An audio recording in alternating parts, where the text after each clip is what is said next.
Friends, आज की इस वीडियो में बताऊंगा definition of complex number. Definition of complex number, complex number का परिभाषा। ये number of the form A plus iota B, A plus iota B के रूप के संख्या को हम कॉम्प्लेक्स नंबर कहते हैं। जैसे आप पढ़े होंगे बचपन में, रियल नंबर पहले पढ़े होंगे, सम संख्या, even number, odd number, prime number, rational number.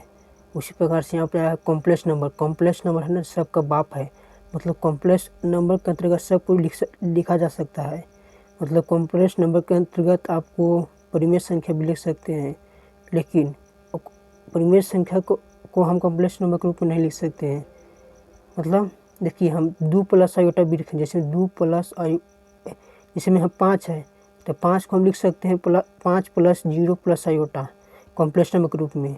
लेकिन वही कॉम्प्लेक्स नंबर को हम अति के रूप में नहीं लिख सकते हैं, क्योंकि यह सबका क्या उपसमुच्चय है, मतलब सबसेट है। मतलब आप कह सकते हैं जो आप क्लास 11 पढ़े होंगे, सबसेट मतलब नहीं, प्रोपर सेट है। यह सबका क्या है, प्रोपर सेट है, जो आप ऐसे इसको चिन्ह करते होंगे।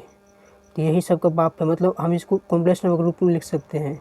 जैसे माइनस को पूर्णांक भी लिख सकते हैं, -2 प्लस 0 आयोटा, ये कॉम्प्लेक्स नंबर के रूप में हो गया। तो ए बी बिलोंग क्या होगा, रियल नंबर होगा। आयोटा का मान क्या होगा, √-1। इसके पहले हम वीडियो में बता चुके हैं कि आयोटा बराबर होता है √-1 कैसे हुआ, वो आप जाके वीडियो में देखिए, इंट्रोडक्शन वाला वीडियो में, जो फर्स्ट क्लास का कॉम्प्लेक्स नंबर था। इन कॉल्ड ए कॉम्प्लेक्स नंबर कहते हैं। It is denoted by Z. Complex number को हम लोग कैसे यूज करते हैं, जेड से। जेड बराबर क्या दिया है, A plus iota B. A complex number में also be defined as a ordered pair of real number and may be denoted by the symbol AB। मतलब ए बी से सूचित करते हैं। इफ वी राइट लिखते हैं जेड बराबर, क्योंकि जेड से हम सूचित करते हैं किसको, कॉम्प्लेक्स नंबर को, A B. Then A is called क्या होता है, रियल पार्ट। मतलब रियल पार्ट मतलब वास्तविक भाग होता है।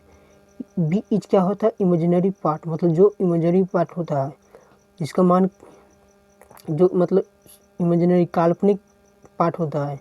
Complex number Z and R B इसको अच्छे। अब बोलेंगे कि रियल पार्ट को कैसे रूल करते हैं, तो आर ई से, R E Z, and imaginary part को I M Z respectively. A बराबर आर जेड मतलब रियल पार्ट है, और बी बराबर इमेजिनरी पार्ट, कॉम्प्लेक्स नंबर का इमेजिनरी पार्ट है बी।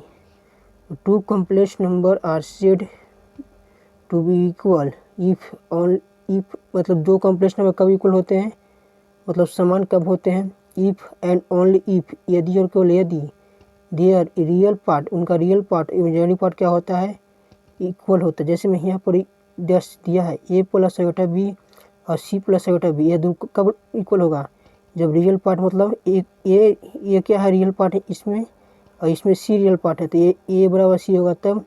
और इसमें बी में इमेजिनरी पार्ट कौन है, बी, और इसमें कौन है, दूसरा कॉम्प्लेक्स नंबर में सेकंड में डी है, तो बी बराबर डी होगा तब।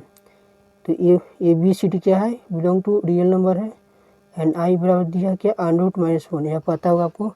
इसलिए जेड एक बराबर जेड 2 क्या होगा, बराबर, और आर ई जेड बराबर आर ई जेड 2। मतलब पहला कॉम्प्लेक्स नंबर को जेड एक से सूचित किया गया और दूसरा कॉम्प्लेक्स नंबर को जेड 2 से सूचित किया गया है। इसका रियल पार्ट बराबर है और उसका रियल पार्ट बराबर है। उस प्रकार से इमेजिनरी पार्ट बराबर इसका, उसका इमेजिनरी पार्ट बराबर है। तो चलिए हम कुछ देखते हैं इम्पॉर्टेंट प्रॉपर्टीज, अगली वीडियो में देखेंगे। इम्पॉर्टेंट क्या दिया है, important properties of complex number. Complex number का कुछ प्रॉपर्टीज है जो अगली वीडियो में देखेंगे। थैंक्स, जय हिंद, जय भारत।